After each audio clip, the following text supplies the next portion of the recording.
કળિયુગનો અંત અને ભગવાન કલ્કીનો અવતાર। શું તમે જાણો છો કે શાસ્ત્રોમાં કળિયુગના અંત વિશે શું લખ્યું છે? જ્યારે તમે આ ભવિષ્યવાણીઓને સાંભળશો તો તમારા રૂવાડા ઊભા થઈ જશે। આ કોઈ કાલ્પનિક વાર્તા નથી, પરંતુ આપણા પવિત્ર ગ્રંથોમાં નોંધાયેલા તે સત્ય છે, જે યુગોથી અચળ માનવામાં આવ્યા છે।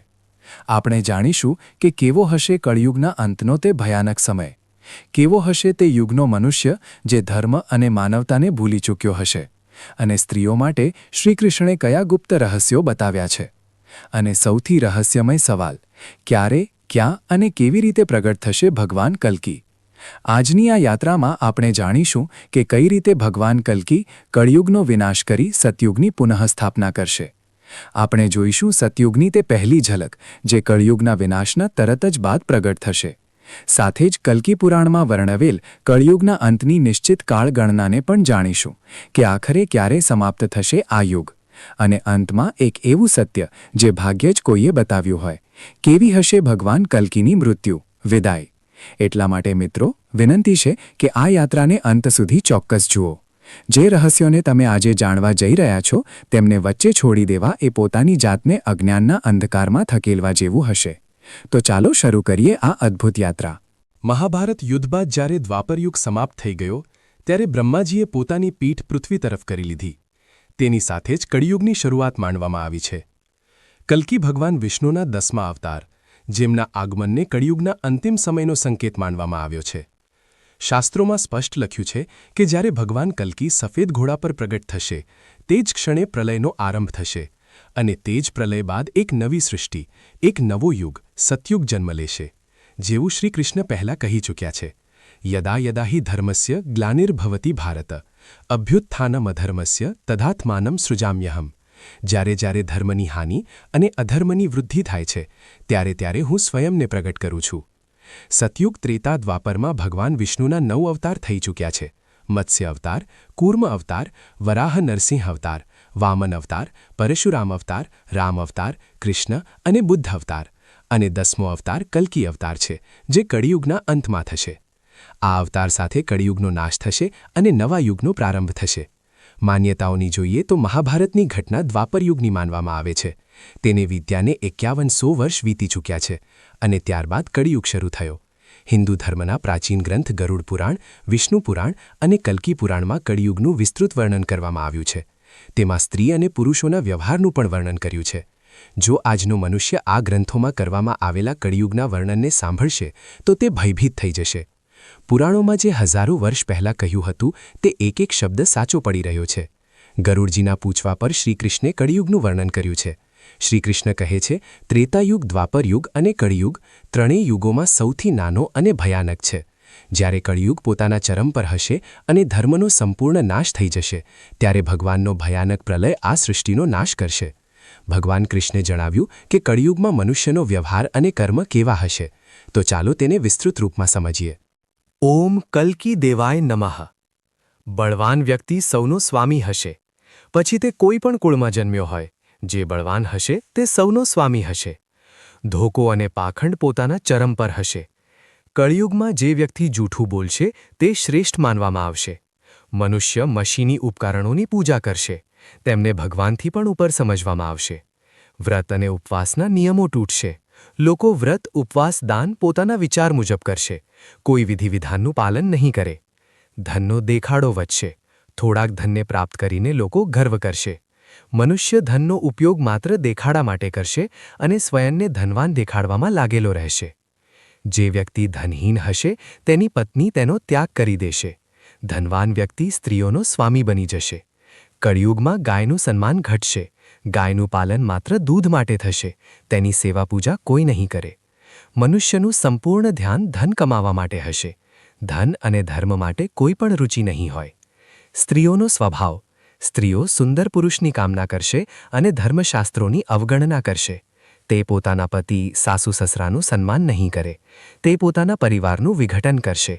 લોકો પોતાના સ્વાર્થના કારણે સંબંધો તોડશે। વૃદ્ધજનોની સેવા કરવાનું ભૂલી જશે। સંયમનો અભાવ વધશે।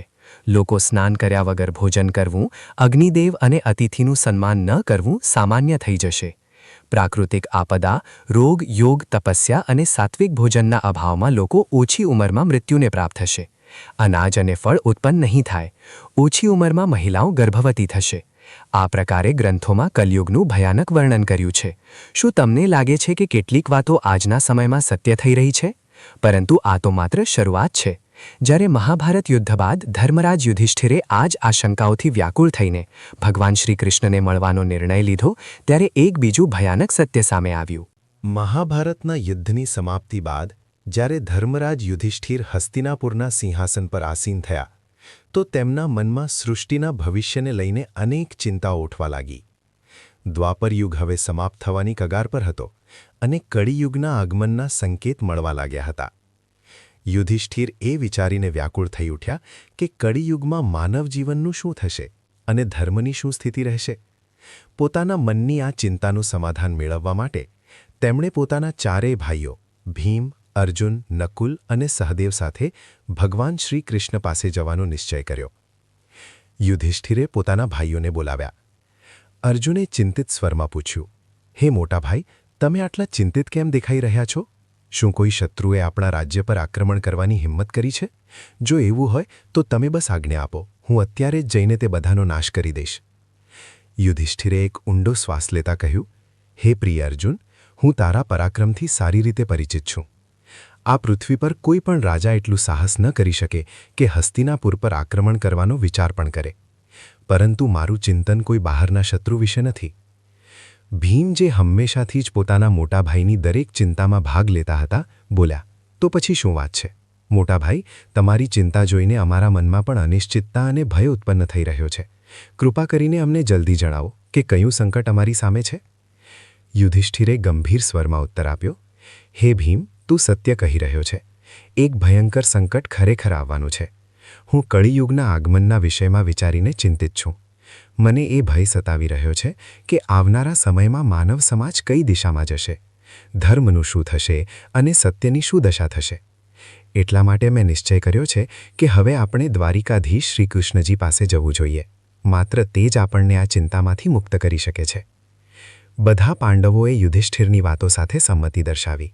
અર્જુને કહ્યું, તમે સત્ય કહી રહ્યા છો ભાઈશ્રી. કૃષ્ણ જ આ સમયે સૌથી વધુ જ્ઞાની અને ભવિષ્યવેત્તા છે. આપણે જલ્દી જ તેમની પાસે ચાલવું જોઈએ. ભીમે પણ ઉત્સુકતાથી કહ્યું, હે ધર્મરાજ, હું તમારી સાથે છું. આપણે બધા દ્વારિકા જઈને શ્રી કૃષ્ણ સાથે પરામર્શ કરીશું. આ પ્રકારે વિચાર કરીને બધા પાંડવો દ્વારિકા તરફ પ્રસ્થાન કરવા લાગ્યા. તેઓ પવિત્ર નગરી દ્વારિકામાં પહોંચ્યા, જ્યાં શ્રી કૃષ્ણે તેમનું સ્વાગત કર્યું. શ્રી કૃષ્ણ પાસે પહોંચતા જ યુધિષ્ઠિરે તેમના ચરણોમાં પ્રણામ કર્યા અને કહ્યું, હે કેશવ, આપને વારંવાર નમસ્કાર છે. શ્રી કૃષ્ણે હસતા હસતા કહ્યું, હે મહારાજ યુધિષ્ઠિર, દ્વારિકા નગરીમાં તમારું સ્વાગત છે. કહો, હું તમારી કઈ પ્રકારે સહાયતા કરી શકું છું? યુધિષ્ઠિરે વિનમ્રતાપૂર્વક કહ્યું, હે માધવ, તમે તો બધું જ જાણો છો. દ્વાપરયુગ હવે સમાપ્ત થવાનો છે અને કળિયુગના સંકેત સ્પષ્ટ રીતે દેખાઈ રહ્યા છે. હું એ જાણવા માંગુ છું કે કળિયુગમાં માનવનો સ્વભાવ અને આચરણ કેવું હશે. તે કયા પ્રકારના કર્મ કરશે અને મોક્ષ પ્રાપ્તિ માટે તેણે કયા પ્રયાસ કરવા પડશે? શ્રી કૃષ્ણે ઊંડા સ્મિત સાથે ઉત્તર આપ્યો, હે ધર્મરાજ, તમારી જિજ્ઞાસા ઉચિત છે. કળિયુગના પ્રભાવોને સમજવા અત્યંત મહત્વપૂર્ણ છે. પરંતુ આનો ઉત્તર હું તમને સીધી રીતે આપી શકતો નથી. આના માટે તમારે અને તમારા ભાઈઓને કેટલાક વિશેષ અનુભવ પ્રાપ્ત કરવા પડશે. યુધિષ્ઠિરે ઉત્સુકતાપૂર્વક પૂછ્યું, હે કેશવ, તમે જે પ્રકારની પરીક્ષાની વાત કરી રહ્યા છો તેના માટે અમે શું કરીએ? અમારે શું અનુભવવું પડશે? શ્રી કૃષ્ણે કહ્યું, હે મહારાજ, તમારે અને તમારા ચારે ભાઈઓએ અલગ અલગ દિશાઓમાં સ્થિત ગીચ અને ભયાનક વનોમાં જઈને કેટલીક વિચિત્ર અને અદ્ભુત વસ્તુઓ જોવાની રહેશે. જ્યારે તમે ત્યાં કંઈક અસામાન્ય ઘટનાઓનો અનુભવ કરશો તો તેમને પાછા આવીને મારી સાથે જણાવજો. ત્યારે જ હું તમને કળિયુગના પ્રભાવો વિશે વિસ્તારથી બતાવી શકીશ. યુધિષ્ઠિર કહે છે, જેવી તમારી આજ્ઞા કેશવ. તમે જે સ્થાન તરફ ઇશારો કરશો અમે ત્યાં જવા માટે તૈયાર છીએ. ભગવાન શ્રી કૃષ્ણ કહે છે, હે મહારાજ, તમે અને તમારા ચારે ભાઈ હવે અલગ અલગ દિશાઓમાં જાઓ. બધી દિશામાં ભયંકર વન સ્થિત છે. તમે તે જંગલોમાં જઈને જુઓ. જો તમને કોઈ વિચિત્ર વસ્તુ દેખાય તો તમે પાછા આવીને બતાવી દેજો. હું તેનાથી તમને આવનારા કળિયુગનું રહસ્ય બતાવીશ. પછી યુધિષ્ઠિર અને તેમના ભાઈઓએ ભગવાન શ્રી કૃષ્ણની આજ્ઞાનું પાલન કરતા વન તરફ ચાલવાનો નિર્ણય લીધો. પાંડવો પોતાના રથો પરથી ઉતર્યા અને પગપાળા જ વન તરફ ચાલી નીકળ્યા. વનની યાત્રા કઠિન હતી, પરંતુ તેઓ પોતાના મનમાં જિજ્ઞાસા અને ઈશ્વરની આજ્ઞાનું પાલન કરવાના ઉદ્દેશ્યથી ચાલી રહ્યા હતા. વનનું વાતાવરણ શાંતિ અને રહસ્યમયતાથી ભરેલું હતું, અને પાંડવો એક એક કરીને અલગ અલગ દિશાઓમાં જવા લાગ્યા, જેથી તેઓ વધુમાં વધુ અદ્ભુત ઘટનાઓનો અનુભવ કરી શકે. સૌથી પહેલાં યુધિષ્ઠિરને એક ગીચ અને રહસ્યમય વનમાં એક વિચિત્ર દૃશ્ય દેખાયું. તેમણે જોયું કે એક વિશાળકાય હાથીની 2 સૂંઢ છે. તે હાથી પોતાની બંને સૂંઢથી વનના ઝાડ ઉખેડી રહ્યો હતો, માનો તેની શક્તિ અદ્વિતીય હોય. આ દૃશ્ય જોઈને યુધિષ્ઠિર આશ્ચર્યચકિત થઈ ગયા અને વિચારવા લાગ્યા કે આ અદ્ભુત ઘટના શું સંકેત આપી રહી છે. તેમણે તે હાથીને ધ્યાનથી જોયો અને તેના અદ્વિતીય રૂપને સમજવાનો પ્રયાસ કર્યો. ત્યારબાદ અર્જુને પણ એક અદ્ભુત ઘટનાનો સાક્ષાત્કાર કર્યો. અર્જુન એક સુંદર અને શાંત વનમાં પહોંચ્યા, જ્યાં પક્ષીઓનો કલરવ સંભળાઈ રહ્યો હતો. ત્યાં તેમણે જોયું કે એક વિશાળ પક્ષીની પાંખો પર વેદોની ઋચાઓ લખેલી હતી. તે પક્ષી અત્યંત વિશાળ અને ગૌરવશાળી હતું, પરંતુ તે મરેલાનું માંસ ખાઈ રહ્યું હતું. અર્જુન આ દૃશ્ય જોઈને વિચારવા લાગ્યા, આ કેવું અદ્ભુત અને વિરોધાભાસી દૃશ્ય છે. એક તરફ આ પક્ષી વેદોનું જ્ઞાન ધારણ કરે છે અને બીજી તરફ તે મૃત જીવોનું માંસ ખાઈ રહ્યું છે. અર્જુને આ દૃશ્યને ધ્યાનથી જોયું અને આ સમજવાનો પ્રયાસ કર્યો. પછી ભીમ, જે મોટા બળવાન અને હૃષ્ટપુષ્ટ હતા, તેમણે પણ એક અનોખી ઘટના જોઈ. ભીમ એક લીલાછમ ચારાગાહમાં પહોંચ્યા, જ્યાં ગાયોનું એક ટોળું ચરી રહ્યું હતું. ત્યાં તેમણે જોયું કે એક ગાયે વાછરડાને જન્મ આપ્યો, અને તે ગાય પોતાના વાછરડાને એટલી જોરથી ચાટવા લાગી કે તે વાછરડું લોહીલુહાણ થઈ ગયું. ભીમે આ દૃશ્ય જોયું અને વિચારવા લાગ્યા, આ કેવી વિચિત્ર મમતા છે જે બાળકને ઘાયલ કરી રહી છે. ત્યારબાદ સહદેવે એક વિચિત્ર દૃશ્ય જોયું. સહદેવ એક સુંદર અને શાંત જળાશય પાસે પહોંચ્યા, જ્યાં 7 કૂવા હતા. તે 7 કૂવાઓમાંથી 6 કૂવાઓમાં પાણી ભરેલું હતું, પરંતુ વચ્ચેવાળો કૂવો, જે સૌથી ઊંડો હતો, તેમાં જરાય પણ પાણી નહોતું. આ દૃશ્ય જોઈને સહદેવ ઊંડા વિચારમાં પડી ગયા અને વિચારવા લાગ્યા કે આ અદ્ભુત દૃશ્ય શું સંકેત આપી રહ્યું છે. તેમણે આ દૃશ્યને ધ્યાનથી જોયું અને આ સમજવાનો પ્રયાસ કર્યો. અને પછી અંતમાં નકુલે પણ એક અદ્ભુત દૃશ્ય જોયું. નકુલ એક પર્વતીય ક્ષેત્રમાં પહોંચ્યા, જ્યાં ચારે તરફ ઊંચા ઊંચા પર્વતો હતા અને તેમના પર લીલાછમ વૃક્ષો ઉગેલા હતા. તેમણે જોયું કે એક પહાડની ટોચ પરથી એક વિશાળકાય શિલા ગબડતી નીચે આવી રહી છે. તે શિલા પોતાના રસ્તામાં આવતા મોટા મોટા વૃક્ષોને ઉખેડીને ફેંકી દે છે, પરંતુ જ્યારે તે એક નાનકડા છોડ પાસે પહોંચી તો તેને અડતા જ તે સ્થિર થઈ ગઈ. નકુલા ઘટનાથી સ્તબ્ધ રહી ગયા અને વિચારવા લાગ્યા કે આ નાનકડો છોડ આટલો શક્તિશાળી કેવી રીતે હોઈ શકે. તેમણે આ દૃશ્યને ધ્યાનથી જોયું અને આ સમજવાનો પ્રયાસ કર્યો. સાંજ પડતા જ 5 ભાઈ વનમાંથી પાછા ફર્યા અને ભગવાન શ્રી કૃષ્ણ પાસે પહોંચ્યા. તેઓ બધા પોતાના અનુભવોને જણાવવા માટે ઉત્સુક હતા. સૌથી પહેલા યુધિષ્ઠિરે પોતાની વાત કહી. હે પ્રભુ, મેં એક હાથી જોયો, જેની 2 સૂંઢ હતી. આ દૃશ્ય જોઈને હું ખૂબ ચકિત થયો. શ્રી કૃષ્ણ હસ્યા અને બોલ્યા, ધર્મરાજ, આ દૃશ્યનો અર્થ એ છે કે કળિયુગમાં એવા લોકો સત્તામાં આવશે જે બંને તરફથી શોષણ કરશે. તેઓ એક તરફ પ્રજા પાસે સેવા અને ભક્તિની માંગણી કરશે અને બીજી તરફ પોતાના સ્વાર્થ માટે તેમનું દોહન કરશે. તેઓ દેખાવામાં કંઈક બીજા હશે અને અંદરથી કંઈક બીજા. એવા શાસક પ્રજાના હિતના બદલે પોતાના સ્વાર્થને પ્રાથમિકતા આપશે. ત્યારબાદ અર્જુને કહ્યું, પ્રભુ, મેં એક પક્ષી જોયું, જેની પાંખો પર વેદોની રચનાઓ લખેલી હતી, પરંતુ તે પક્ષી મરેલાનું માંસ ખાઈ રહ્યું હતું. આ દૃશ્ય મારા માટે અત્યંત વિચિત્ર હતું. શ્રી કૃષ્ણે ઊંડા વિચારમાં ડૂબતા કહ્યું, અર્જુન, કળિયુગમાં એવા લોકો હશે જે મોટા મોટા વિદ્વાન અને પંડિત કહેવાશે. તેમની પાસે જ્ઞાન તો હશે, પરંતુ તેમનું હૃદય પવિત્ર નહીં હોય. તેઓ મૃતકોના નામે ધન અર્જિત કરવા માટે તૈયાર રહેશે. એવા વિદ્વાન માત્ર પોતાના લાભ માટે ધર્મ અને વેદોનો ઉપયોગ કરશે. તેઓ માત્ર તે સમયની રાહ જોશે જ્યારે કોઈ ધની વ્યક્તિ મરે અને તેમની સંપત્તિ તેમના નામે થઈ જાય. આ યુગમાં ધર્મના નામે પણ છળ અને કપટ હશે. પછી ભીમે પોતાની વાત કહી, પ્રભુ, મેં જોયું કે એક ગાય પોતાના વાછરડાને એટલી જોરથી ચાટી રહી હતી કે તે લોહી લુહાણકાઈ ગયું. આ દૃશ્ય મારા માટે મોટું જ વિચિત્ર હતું. શ્રી કૃષ્ણે ગંભીરતાથી ઉત્તર આપ્યો, ભીમ, કળિયુગમાં માતાપિતા પોતાના બાળકો પ્રત્યે એટલી મમતા અને મોહ બતાવશે કે તેઓ તેમના વિકાસનો માર્ગ જ અવરોધી દેશે.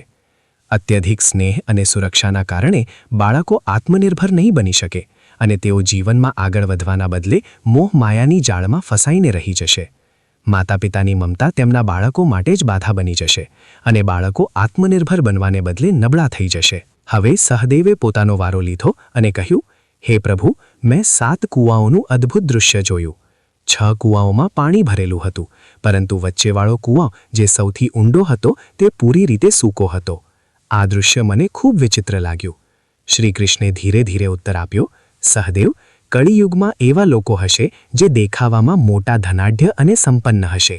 તેઓ મોટા મોટા ઉત્સવો અને આયોજનોમાં અઢળક ધન ખર્ચ કરશે, પરંતુ પોતાના પડોશમાં ભૂખ્યા અને તરસ્યા લોકોની તરફ જોવાની પણ જરૂર નહીં સમજે. તેઓ માત્ર પોતાના સ્વાર્થ અને આનંદ માટે ધનનો ઉપયોગ કરશે અને બીજાની પીડાની તેમને કોઈ પરવા નહીં હોય. આ યુગ સ્વાર્થ અને અવગણનાનો હશે, જ્યાં ધનનો અસલી ઉપયોગ નહીં થઈ શકે. અંતમાં નકુલે પોતાની વાત કહી, પ્રભુ, મેં જોયું કે એક વિશાળકાય શિલા પહાડ પરથી ગબડતી નીચે આવી રહી હતી. તે પોતાના રસ્તામાં આવતા મોટા મોટા વૃક્ષોને ઉખેડીને ફેંકી રહી હતી, પરંતુ એક નાનકડા છોડ પાસે પહોંચતા જ તે શિલા સ્થિર થઈ ગઈ. આ દૃશ્ય મારા માટે અત્યંત આશ્ચર્યજનક હતું. શ્રીકૃષ્ણએ ગંભીર સ્વરમાં ઉત્તર આપ્યો, નકુલ, કળિયુગમાં મનુષ્યનું પતન મોટા મોટા ધન અને સંપત્તિઓના કારણે નહીં અટકે. તેનું જીવન માત્ર ભૌતિક સુખ સુવિધાઓથી ઉખડી જશે. પરંતુ જો મનુષ્ય પોતાના હૃદયમાં ભગવાનનું નામ અને સાચી ભક્તિ ધારણ કરી લે છે, તો તે પતનના માર્ગથી બચી શકે છે. હરિનામનો નાનકડો છોડ પણ જીવનને સંભાળી શકે છે, જ્યારે મોટા મોટા વૃક્ષો જેવા કે ધન અને સત્તા તેને નહીં બચાવી શકે. આ જ કળિયુગનું સત્ય હશે. ભગવાન શ્રીકૃષ્ણના આ ઉત્તરોને સાંભળીને 5 પાંડવ ઊંડા વિચારમાં પડી ગયા. તેમણે કળિયુગના ભવિષ્યની એક ઝલક જોઈ લીધી હતી અને એ સમજી લીધું કે આ યુગમાં મનુષ્યનો સ્વભાવ અને આચરણ કેવી રીતે બદલાઈ જશે. તેઓ સમજી ગયા કે આ યુગમાં ધર્મ અને સત્યનું પાલન કરવું કેટલું કઠિન હશે, પરંતુ જો તેઓ સાચી ભક્તિ અને ભગવાનના નામનો આશરો લે તો તેઓ ચોક્કસ જ આ પતનથી બચી શકે છે. દર્શકો, હવે ધ્યાનથી સાંભળો, કારણ કે અહીંથી શરૂ થાય છે આ વિડીયોનો સૌથી મહત્વપૂર્ણ ભાગ. ગરુડ પુરાણમાં પણ કળિયુગના અંતનું વર્ણન મળે છે. ગરુડ પુરાણમાં ભગવાન શ્રીકૃષ્ણએ કળિયુગના અંતના સંકેત બતાવ્યા છે. એકવાર ગરુડજીએ ભગવાન શ્રીકૃષ્ણને પૂછ્યું, હે પ્રભુ, ચારેય યુગોમાં કળિયુગને જ સૌથી ભયંકર અને દુઃખદાયક માનવામાં આવ્યો છે. આ કળિયુગનો અંત કેવી રીતે થશે અને તેના અંતના સમયે કયા સંકેત દેખાશે? શ્રીકૃષ્ણએ ગરુડજીની તરફ જોઈને ઉત્તર આપ્યો, હે ગરુડ, કળિયુગનો અંત અત્યંત ભયાનક અને વિનાશકારી હશે. જ્યારે પૃથ્વી પર આ સંકેત દેખાવા લાગે તો સમજી લેજો કે કળિયુગનો અંત નજીક આવી ચૂક્યો છે અને હવે સૃષ્ટિનો અંત પ્રલયથી થશે. પહેલો સંકેત, માનવ આયુનો હ્રાસ. ભગવાન શ્રીકૃષ્ણએ સૌથી પહેલાં જણાવ્યું કે કળિયુગના અંત સમયે માનવ જીવનની આયુ ઘટીને માત્ર 20 વર્ષ રહી જશે. આ સંકેત એ વાતનું પ્રતીક હશે કે માનવનું શરીર અત્યંત દુર્બળ અને નબળું થઈ જશે.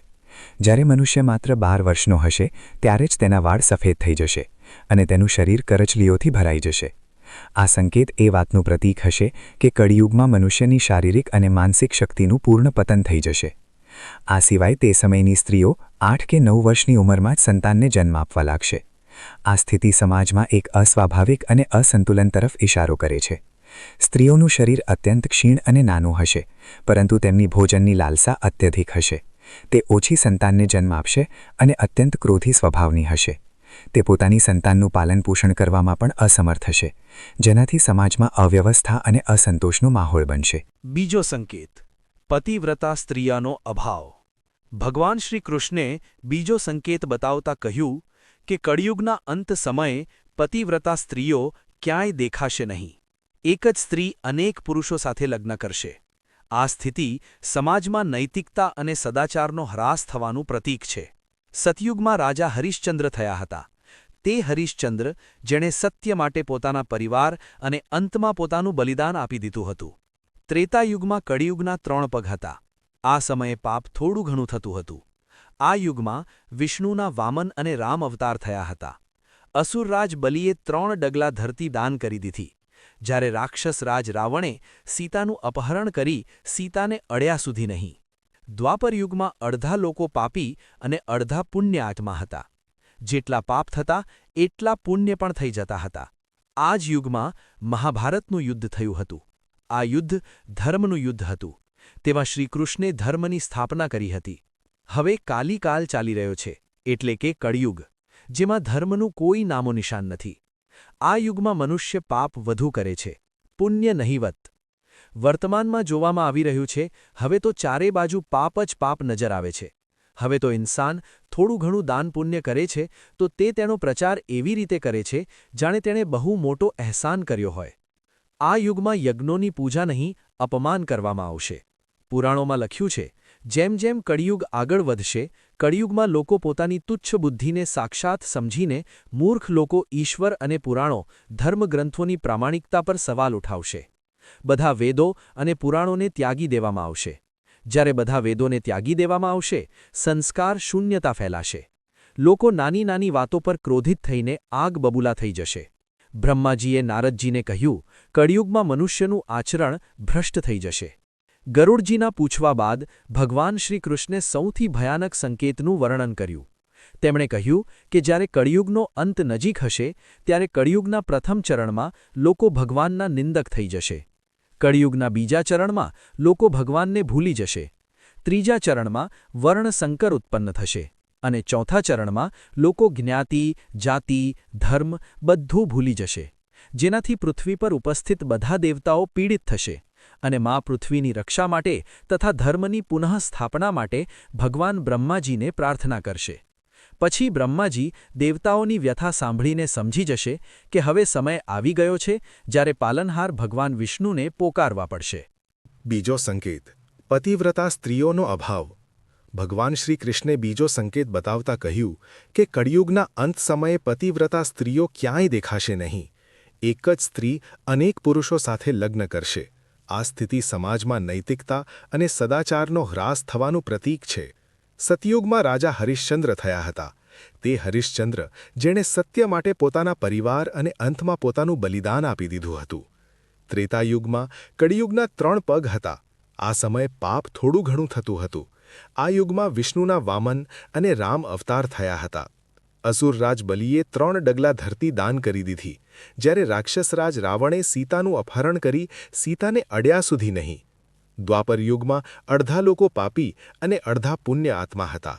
જેટલા પાપ થતા એટલા પુણ્ય પણ થઈ જતા હતા. આ જ યુગમાં મહાભારતનું યુદ્ધ થયું હતું. આ યુદ્ધ ધર્મનું યુદ્ધ હતું. તેમાં શ્રીકૃષ્ણે ધર્મની સ્થાપના કરી હતી. હવે કાલિકાલ ચાલી રહ્યો છે, એટલે કે કળિયુગ, જેમાં ધર્મનું કોઈ નામો નિશાન નથી. આ યુગમાં મનુષ્ય પાપ વધુ કરે છે, પુણ્ય નહિવત. વર્તમાનમાં જોવામાં આવી રહ્યું છે, હવે તો ચારે બાજુ પાપ જ પાપ નજર આવે છે. હવે તો ઇન્સાન થોડું ઘણું દાન પુણ્ય કરે છે તો તે તેનો પ્રચાર એવી રીતે કરે છે જાણે તેણે બહુ મોટો અહેસાન કર્યો હોય. આ યુગમાં યજ્ઞોની પૂજા નહીં, અપમાન કરવામાં આવશે. પુરાણોમાં લખ્યું છે, જેમ જેમ કળિયુગ આગળ વધશે, કળિયુગમાં લોકો પોતાની તુચ્છ બુદ્ધિને સાક્ષાત સમજીને મૂર્ખ લોકો ઈશ્વર અને પુરાણો, ધર્મગ્રંથોની પ્રામાણિકતા પર સવાલ ઉઠાવશે. બધા વેદો અને પુરાણોને ત્યાગી દેવામાં આવશે. જ્યારે બધા વેદોને ત્યાગી દેવામાં આવશે, સંસ્કાર શૂન્યતા ફેલાશે. લોકો નાની નાની વાતો પર ક્રોધિત થઈને આગ બબૂલા થઈ જશે. બ્રહ્માજીએ નારદજીને કહ્યું, કળિયુગમાં મનુષ્યનું આચરણ ભ્રષ્ટ થઈ જશે. ગરુડજીના પૂછવા બાદ ભગવાન શ્રીકૃષ્ણે સૌથી ભયાનક સંકેતનું વર્ણન કર્યું. તેમણે કહ્યું કે જ્યારે કળિયુગનો અંત નજીક હશે, ત્યારે કળિયુગના પ્રથમ ચરણમાં લોકો ભગવાનના નિંદક થઈ જશે. કળિયુગના બીજા ચરણમાં લોકો ભગવાનને ભૂલી જશે. ત્રીજા ચરણમાં વર્ણસંકર ઉત્પન્ન થશે. અને ચોથા ચરણમાં લોકો જ્ઞાતિ, જાતિ, ધર્મ બધું ભૂલી જશે. જેનાથી પૃથ્વી પર ઉપસ્થિત બધા દેવતાઓ પીડિત થશે અને મા પૃથ્વીની રક્ષા માટે તથા ધર્મની પુનઃસ્થાપના માટે ભગવાન બ્રહ્માજીને પ્રાર્થના કરશે. પછી બ્રહ્માજી દેવતાઓની વ્યથા સાંભળીને સમજી જશે કે હવે સમય આવી ગયો છે જ્યારે પાલનહાર ભગવાન વિષ્ણુને પોકારવા પડશે. ત્યારે બ્રહ્માજી સમસ્ત દેવતાઓને સાથે લઈને ક્ષીરસાગરમાં શયન કરી રહેલા ભગવાન વિષ્ણુ પાસે જશે. ત્યાં બધા દેવતાઓ મળીને ભગવાન વિષ્ણુની સ્તુતિ કરશે, તેમની વંદના કરશે અને પ્રાર્થના કરશે કે હે જગતના સ્વામી, હે ત્રિલોકીનાથ, હે પાલનકર્તા, પૃથ્વી પર હવે ધર્મનું કોઈ ચિહ્ન શેષ રહ્યું નથી. કળિયુગે પોતાનું વિકરાળ રૂપ ધારણ કરી લીધું છે. કૃપા કરીને તમે અવતાર ધારણ કરીને ધર્મની પુનઃસ્થાપના કરો અને માતા પૃથ્વીનો ભાર હરણ કરો. દેવતાઓની કરુણ સ્તુતિ સાંભળીને ભગવાન વિષ્ણુએ પોતાના કમળનયનો ખોલ્યા અને દિવ્યવાણીમાં કહ્યું, હે દેવગણો, હું તમારી વ્યથા સમજું છું. કળિયુગમાં ધર્મની રક્ષા માટે હું જલ્દી જ ફરીથી અવતાર ધારણ કરીશ. હું સંભલ નામના ગામમાં વિષ્ણુયશ નામના ધર્માત્મા બ્રાહ્મણને ત્યાં તેમની સુશીલ પત્ની સુમતીના ગર્ભથી જન્મ લઈશ. આ મારો 10મો અવતાર હશે, જેને સંસાર કલ્કી અવતારના નામે જાણશે. હું અધર્મનો નાશ કરીશ અને સત્ય, ન્યાય તથા ધર્મની પુનઃસ્થાપના કરીશ. ભગવાન વિષ્ણુનું આ આશ્વાસન મેળવીને સમસ્ત દેવતાગણ આશ્વસ્ત થયા અને પોતાના લોકોમાં પાછા ફર્યા. કલ્કી પુરાણ અનુસાર દેવતાઓને આપેલા વચન અનુસાર ભગવાન શ્રીહરિ સંભલ ગ્રામમાં જન્મ લેવા માટે તૈયારી કરવા લાગ્યા. વિષ્ણુયશજી એક પરમ જ્ઞાની, વેદોના જ્ઞાતા અને અત્યંત ધર્મપરાયણ બ્રાહ્મણ હતા. તેમની પત્ની સુમતી બધા સદ્ગુણોથી યુક્ત, પતિવ્રતા અને ધર્મનિષ્ઠ મહિલા હતી. એક દિવ્ય રાત્રિએ ભગવાન વિષ્ણુ સ્વયં સુમતીના ગર્ભમાં પ્રવિષ્ટ થયા. જે ક્ષણે ભગવાને સુમતીના ગર્ભમાં પ્રવેશ કર્યો, તે જ સમયે સંપૂર્ણ સંભલ ગ્રામમાં દિવ્ય પ્રકાશ ફેલાઈ ગયો. આકાશમાં દેવગણો પુષ્પવર્ષા કરવા લાગ્યા, ગંધર્વો મધુર સંગીત ગાવા લાગ્યા અને સમસ્ત પ્રકૃતિ આનંદિત થઈ ઉઠી. વૈશાખ શુક્લ દ્વાદશીના પાવન દિવસે જ્યારે સૂર્યોદય થયો, તે સમયે ભગવાન વિષ્ણુએ કલ્કીના રૂપમાં આ ધરતી પર જન્મ લીધો. તેમના જન્મ સમયે આકાશમાં અદ્ભુત જ્યોતિ પ્રગટ થઈ. સ્વયં માતા ગંગાજી દિવ્ય રૂપમાં પ્રગટ થઈ અને નવજાત શિશુનો અભિષેક કર્યો. તેમના જન્મની સાથે જ સંભલ ગ્રામમાં બધા લોકો વેદોનો પાઠ કરવા લાગ્યા. ધર્મની ચર્ચા થવા લાગી. કલ્કીનું શરીર તેજોમય હતું. તેમની આંખોમાં દિવ્ય ચમક હતી અને તેમના મુખમંડળમાંથી અલૌકિક પ્રકાશ નીકળી રહ્યો હતો. વિષ્ણુયશ અને સુમતી સમજી ગયા કે આ કોઈ સામાન્ય બાળક નથી, પરંતુ સ્વયં ભગવાનનો અવતાર છે. ભગવાન કલ્કીના બાળકરૂપના દર્શન કરવા માટે દ્રોણાચાર્ય, પરશુરામ, વેદવ્યાસ અને અશ્વત્થામા ભિક્ષુકનો વેશ ધારણ કરીને સંભલગ્રામ આવશે. બધા ભિક્ષુક બ્રાહ્મણ વિષ્ણુયશજીના ખોળામાં બેઠેલા બાળકને ઓળખી જશે કે આ શ્રીહરિ વિષ્ણુ છે, જેમણે કળિયુગના પાપોનો નાશ કરવા માટે અવતાર લીધો છે. અતઃ તેમણે તેમનું નામ કલ્કી રાખ્યું, જે કલીનો અંત કરશે. માતા સુમતીએ તેમનું સારી રીતે પાલનપોષણ કર્યું. ભગવાન કલ્કીના 3 મોટા ભાઈ પણ હતા, જેમના નામ કવિ, પ્રજ્ઞાન અને સુમંત હતા. જ્યારે બધા મોટા થઈ ગયા તો વિષ્ણુયશે તેમને વેદોનો અભ્યાસ કરવા માટે કહ્યું. ભગવાન કલ્કીએ પોતાના પિતાને કહ્યું કે તેઓ 10 સંસ્કારોથી યુક્ત અને વેદોના બ્રાહ્મણ પાસેથી શિક્ષણ ગ્રહણ કરવા માગે છે. ત્યારે પિતાજીએ જણાવ્યું કે અધર્મી કલીના સતાવવાથી બધા બ્રાહ્મણ આ સ્થાન છોડીને ચાલ્યા ગયા છે. તેમના બાળપણ અને યુવાન અવસ્થામાં અનેક મુશ્કેલીઓ આવશે. તેઓ જોશે કે ચારે બાજુ અધર્મનું સામ્રાજ્ય છે. દુષ્ટ રાજા પ્રજા પર અત્યાચાર કરી રહ્યા છે. ભગવાન શંકર પ્રસન્ન થઈને સાક્ષાત પ્રગટ થયા અને તેમણે ભગવાન કલ્કીને દેવદત્ત નામનો સફેદ ઘોડો અને રત્નમારુ નામની દિવ્ય તલવાર પ્રદાન કરી. હવે ભગવાન કલ્કી પોતાની પત્ની પદ્માને પ્રાપ્ત કરવા માટે નીકળ્યા. સુખદેવજીએ ભગવાન કલ્કીને બતાવ્યું કે સિંઘલ દ્વીપના રાજા બૃહદ્રથની પુત્રી પદ્માએ ભગવાન શંકર પાસેથી વરદાન પ્રાપ્ત કર્યું હતું કે તેમના પતિ સ્વયં નારાયણ હશે અને ભગવાન નારાયણ સિવાય જે કોઈ પણ તેમને કામભાવથી જોશે તે સ્ત્રી બની જશે. રાજા બૃહદ્રથે પોતાની પુત્રીના સ્વયંવરનું આયોજન કર્યું. જેમ જેમ રાણી પદ્માવતી આગળ વધી રહી હતી, તેમના રૂપને જોઈને બધા રાજા મોહિત થઈ ગયા અને કામભાવ પ્રગટ થતાં જ વરદાન અનુસાર બધા રાજાઓએ સ્ત્રીનું રૂપ ધારણ કરી લીધું. આ જોઈને રાણી પદ્માવતી અત્યંત દુઃખી થઈ ગઈ અને ભગવાન વિષ્ણુનું ધ્યાન ધરવા લાગી. ભગવાન કલ્કીએ શુકને પોતાનો સંદેશ લઈને સિંઘલ દેશ મોકલ્યો. શુકે રાણી પદ્માને બતાવ્યું કે ભગવાન કલ્કી તેમની સાથે લગ્ન કરવા આવી રહ્યા છે. આ સાંભળીને રાણી પદ્માવતી અત્યંત પ્રસન્ન થઈ ગઈ. રાણી પદ્મા સખીઓ સહિત સરોવરની નજીક પહોંચી અને ત્યાં તેજયુક્ત ભગવાન કલ્કીને શયન કરતા જોયા. પદ્મા મોહિત થઈ ગઈ અને ભગવાન કલ્કીએ ઉઠીને તેમને આશ્વાસન આપ્યું. ત્યારબાદ રાજા બૃહદ્રથે પોતાની પુત્રી પદ્માના લગ્ન ભગવાન કલ્કી સાથે વિધિપૂર્વક કરી દીધા. પછી ભગવાન કલ્કી પોતાની પત્નીને લઈને સંભલ ગ્રામ પહોંચ્યા. માતા સુમતી પોતાના પુત્ર અને પુત્રવધૂને જોઈને અત્યંત હર્ષિત થઈ. ભગવાન કલ્કીની પત્ની પદ્માજીએ જય અને વિજય નામના 2 પુત્રોને જન્મ આપ્યો. પછી ભગવાન કલ્કીએ પોતાના પિતાની અશ્વમેધ યજ્ઞની ઈચ્છા પૂર્ણ કરવા માટે કીકટપુરને જીતવાનો નિર્ણય લીધો. કીકટપુરમાં રહેવાવાળા લોકો દેહાતી ધર્મ ન માનવાવાળા તથા ભોગમાં લિપ્ત રહેવાવાળા હતા.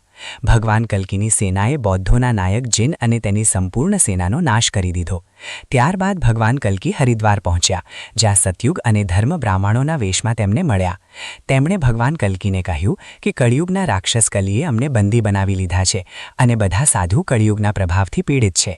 ભગવાન કલ્કીએ આશ્વાસન આપ્યું કે હવે સતયુગ આવવાનો જ છે. પછી ભગવાન કલ્કી ધર્મ સાથે કળિયુગના રાક્ષસ કલીના નિવાસસ્થાને પહોંચ્યા. ત્યાં ચારે બાજુ ભૂતોનો વાસ હતો અને દુર્ગંધ ફેલાયેલી હતી. જ્યારે રાક્ષસ કલીને ભગવાન કલ્કીના આવવાની સૂચના મળી તો તે પોતાના વાહન ઘુવડ ઉલ્લુ પર સવાર થઈને યુદ્ધ માટે આવ્યો. ભગવાન કલ્કીએ ધર્મ સાથે તેની સાથે યુદ્ધ પ્રારંભ કરી દીધું. કલીની સેનામાં કોક અને વિકોક નામના 2 રાક્ષસ હતા, જે બ્રહ્માજીના વરદાનથી અત્યંત શક્તિશાળી હતા. આ બંને સાથે ભગવાન કલ્કીનું ઘોર યુદ્ધ થયું. બ્રહ્માજીએ ભગવાન કલ્કીને બતાવ્યું કે આ બંને ત્યારે જ મરશે જ્યારે તેમને એક જ સમયમાં ગાલ પર થપ્પડ મારવામાં આવે. ભગવાન કલ્કીએ બંનેની વચ્ચે પહોંચીને પોતાના બંને હાથોથી તેમના ગાલ પર પ્રહાર કર્યો અને બંને રાક્ષસ મૃત્યુ પામ્યા. બીજી તરફ ધર્મે સતયુગને સાથે લઈને કલીની રાજધાનીમાં પ્રવેશ કર્યો અને પોતાના અગ્નિબાણથી કલીના સંપૂર્ણ નગરને સળગાવી દીધો. કલી રડતો રડતો અદૃશ્ય રૂપે અન્ય વર્ષોમાં પ્રવેશ કરી ગયો. આ પ્રકારે કલી આ યુગ છોડીને ભાગી ગયો. કલીને પરાજિત કર્યા બાદ ભગવાન કલ્કી ભલ્લાનગર પહોંચ્યા. ત્યાંના રાજા શશિધ્વજ ભગવાન કૃષ્ણના પરમ ભક્ત હતા. રાજા શશિધ્વજ ભગવાન કલ્કી સાથે યુદ્ધ કરવા નીકળ્યા. ઘોર યુદ્ધ બાદ રાજાએ ભગવાન કલ્કીને મૂર્છિત સમજીને પોતાના ઘરે લઈ ગયા. ત્યાં રાજાની પત્ની સુશાંતાએ ભગવાન કલ્કીનું વિધિવત પૂજન કર્યું. ભગવાન કલ્કી પ્રસન્ન થયા અને રાજા શશિધ્વજે પોતાની પુત્રી રમાના લગ્ન ભગવાન કલ્કી સાથે કરી દીધા. હવે ભગવાન કલ્કી પોતાની બંને પત્ની રમા અને પદ્માની સહિત સંભલ ગ્રામમાં સુખપૂર્વક રહેવા લાગ્યા. રમાજીએ રૂકમણી વ્રત કર્યા બાદ એક પુત્રને જન્મ આપ્યો. એક દિવસ બધા દેવતાઓ બ્રહ્માજી સાથે ભગવાન કલ્કી પાસે આવ્યા અને તેમને વૈકુંઠ ધામ જવાની પ્રાર્થના કરી. દેવતાઓએ કહ્યું કે હવે આ ભૂમિ સત્ય અને ધર્મપૂર્વક શાસિત છે. હવે તમે તમારા ધામને જાઓ. દેવતાઓની પ્રાર્થના સાંભળીને ભગવાન કલ્કીએ પોતાના પુત્રોનો રાજ્યાભિષેક કરી દીધો. તેમને સંપૂર્ણ પ્રજાને સૂચિત કરી કે હવે તેઓ વૈકુંઠ ધામ જવા માંગે છે. આ સાંભળીને સંપૂર્ણ પ્રજા અત્યંત દુઃખી થઈ ગઈ.